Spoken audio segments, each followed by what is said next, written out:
Hey everybody, Kjors here. I hope you're all doing well and enjoying your rides on the Xenoblade hype train. Yesterday, we received a shadow drop for a mini Nintendo Direct, and what better way to end the drought of Directs than to kick it off with a huge dump of Xenoblade news for the Definitive Edition. With close to 4 minutes of footage, we have a lot to work with, ranging from the beautiful HD rendition of fan-favorite characters to some very subtle secrets slipped between the shots. So I wanted to delve into the trailer and analyze what we've been shown to help paint a clearer picture of what to expect when Xenoblade Chronicles Definitive Edition drops on May 29th. I'm going to mainly focus on changes or additions with some slight nods to the first time we've seen stuff officially redone, so it's not going to be a shot-for-shot analysis. Also, there will be Alchemoth-sized spoilers, so please watch at your own risk. The beginning of the trailer shows the opening moments of the original, along with the usual monologue given by Adam Howden, but with a brighter environment and lighting. It looks absolutely spectacular, and the light showing the details on the Titans' bodies is so incredible.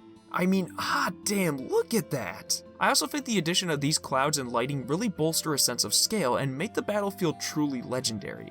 So far, a really great modification in my opinion. Following the Xenoblade Chronicles Definitive Edition logo, the mech on Assault and Colony 9 is shown off alongside a new arrangement of Engage the Enemy. It's hard to improve upon perfection, but this might have actually done it. There's some crazy guitar work in the beginning, violins that blend in beautifully, and the vocals hit some very high notes near the tail end of the song. It's available for hearing alongside a new version of Gaur Plains, as well as a new song on the Japanese website, which I'll leave a link to in the description. Regardless, we get another look at Shulk, Fiora, and most importantly Reyn, who has had the least amount of exposure up until this point. It's a really small thing, but the sequence of the lines delivered by the Free is reordered from the original. Oh, it's a... This can't be! No way. Mechon! This can't be! No way. It's a... Mechon! I wanted to point out this alteration as it could be a potential clue indicating the slight shifting of dialogue in the main release. Although this was very likely just done for the sake of pacing and flow within the trailer, as we hear a lot of lines out of place, like Egil's commence the assault on Bionis that normally falls before the Battle of Aerith Sea. Fast forward a bit to Shulk taking out the Monado, one of my favorite shots from the entire trailer, and then, wait, what's that in the back? Oh, he's beautiful! We're presented with our first clean look at Dunban and Reyn, and they look fantastic. I'm especially pleased with Dunban, and cannot wait to see how they handle his main and seductive design. There's another small, albeit weird change that happens right as Shulk destroys the M42, where his scream actually sounds a little bit more similar to the Japanese delivery.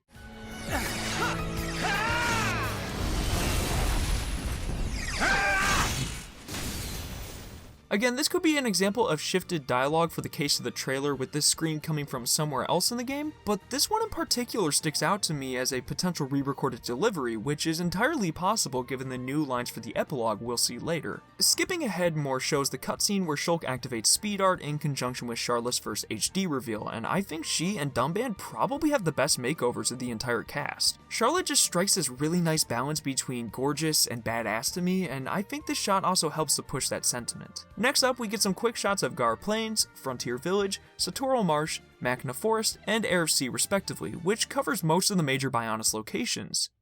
This is also our first glimpse in this trailer of some other outfits as seen on Reyn and Charlotte, but it's pretty reserved. Flying by Zord gives us one of the biggest modifications, which I'm so glad to see realized, which is Alvis's redesign. For those that might not be aware, Alvis was heavily speculated to be the missing third Aegis from the Trinity processor in Xenoblade Chronicles 2 named Ontos. The reason that this is awfully likely to be the case now is because of the presence of the red, conduit-shaped accessory hanging from his necklace. Originally, a key dangled from that neck bangle, so the conscious decision to change that aspect points to the confirmation of his identity as Ontos. It also explains the similarities in his and Pyra's introductions, their shared resurrection of their respective main characters, and both his and Malos's ability to wield the Monado. Red seems like a weird choice to me at first, given its inferred meaning of blood and war not really fitting with Alvis's personality. However, a more biblical interpretation of red symbolizing the red clay, or the root of mankind, could be quite fitting. The rest of the main trailer forms a highlight reel of several cutscenes as well as a great look at the Emperor, Free of the Faced Mechons in Metal, Silver, and Goldface, and Melia, and not a shock, but she looks amazing. This all culminates into a kind of sus cut right before the big spoiler of the Monado 2 and the great news of a May 29th release date. This had already been leaked by plenty of retailers, but it's just nice to see an official confirmation after so many teases. The second half of the trailer is when things become increasingly less predictable as we are greeted by Xenoblade Chronicles' new Epilogue, Future Connected, with its sexy gold logo. This content can be played at any point, but it will apparently cap off the main game and will feature new story content that seems to focus on Melia and Shulk's journey across the Bionis' shoulder to unite with Melia's people. The capital seems to be situated near the shoulder instead of its usual placement in Aerith Sea. Given its name as an epilogue, it's very likely this takes place after the events of the main story, which is kind of weird since, well, the end of the game ends with a new world. However, this is where it gets interesting. If we were to look at the final shot of Xenoblade Chronicles, you can see the Bionis' remains floating above the water, and actually the left shoulder is one of the parts that isn't submerged. Now, the heavy presence of clouds in the shots don't exactly allude to it being that close to the sea level. Also, side note, but we're actually greeted by a completely new song, which kinda gives me some vibes of the Kingdom of Torna from Xenoblade Chronicles 2's expansion.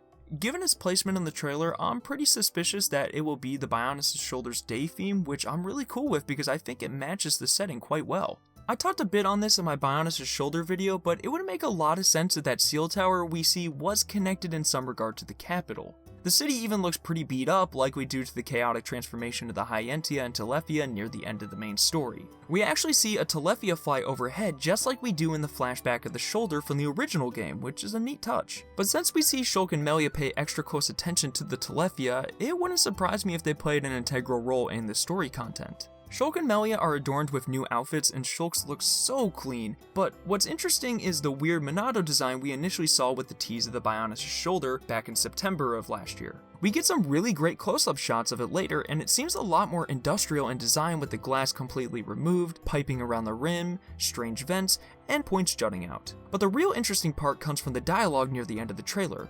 This probably means that this Monado will be available upon beginning this content, and I'd love to know the lore behind it. My assumption is that it's another replica constructed by McCall, but I'm open to a more interesting story. The entirety of this content treats us to some beautiful shots of the now finished Bionis' shoulder, where we can see the rib-like stones, tunnel system, some new orange and red grass, and the revamped tower and wall city, which is looking significantly more spiky than it originally was. You can even see what appears to be a ramp on the backside to ascend the monolith. Along with the shot of the river comes the confirmation that Ardunes and Armas appear to live on the shoulder. Unfortunately, this shot of the Telefia cuts right before where the far tower would normally be, but we can see that the landscape isn't just grassy plains and farmland anymore, as indicated by the shores of the river. Following soon are some strange shots of an Eye of Sauron knockoff floating near the capital and above a dead Teos with a more violent glow. This weird portal seems to be the biggest mystery and a major part of Future Connected's conflict. Oddly enough, I actually think this portal could be linked to the conduit in some fashion, meaning the epilogue would continue to build on a connection between Xenoblade Chronicles 1 and 2.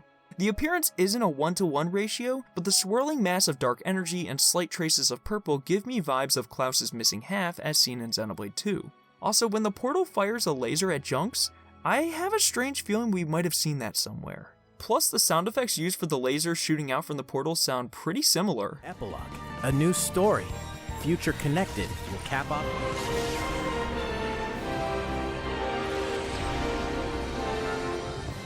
I don't exactly believe this laser is the result of Siren, but perhaps some other artifice. I have a sneaking suspicion that this epilogue could potentially build off of the multiverse established in Xenoblade Chronicles 2, and these portals could be the roots of a future entry. The last thing I want to briefly mention is the updates to the UI and gameplay mechanics as seen in the tail end of the trailer. At about the 250 mark, we get our first glances at the new combat system, and it looks remarkably streamlined and simplified. Character portraits lack their background, bars and icons are smaller, and their overall looks to be less clutter. Although I do miss the detailed enemy and character portraits, I think the update is rather refreshing. A couple extra features were added like the time of day and location, which will probably be very helpful for side quests and gathering materials. More importantly are the inclusion of a battle commands option and the ZR button being used to move the camera. Normally it was the stick, so this has me pretty perplexed. One of the things I want most from this game is a controllable camera on the same level as Xenoblade Chronicles 2, so hopefully this doesn't impede that. As for the menu screens, as I said, I miss the detailed backgrounds, but these are lovely. They seem to take heavy inspiration from Kingdom Hearts 3's animated character portraits and layout, and even the other characters still have beautifully done still images with relevant information like skill tree and HP. I find this menu so much easier to comprehend, and I adore the profile shots for each character in the top right. I think these quality of life changes will make the game a lot more user friendly and will hopefully allow its hooks to stay in players. I know there's a lot of other stuff that I missed, but these were most of the details that I found of interest or significance to talk about. Its whole epilogue is probably what I'm the most excited for from this remake outside of just the experience of playing one of my favorite games again. What are your guys' thoughts on the trailer? Did you enjoy it, or was there anything special that I missed that you're excited for? Let me know down in the comments, and perhaps consider subscribing for more Xenoblade Chronicles content if you're not. There's going to be an upcoming character analysis here that you're probably not going to want to miss. Anyways, that's all I really have for now, so thank you guys for watching, and until next time.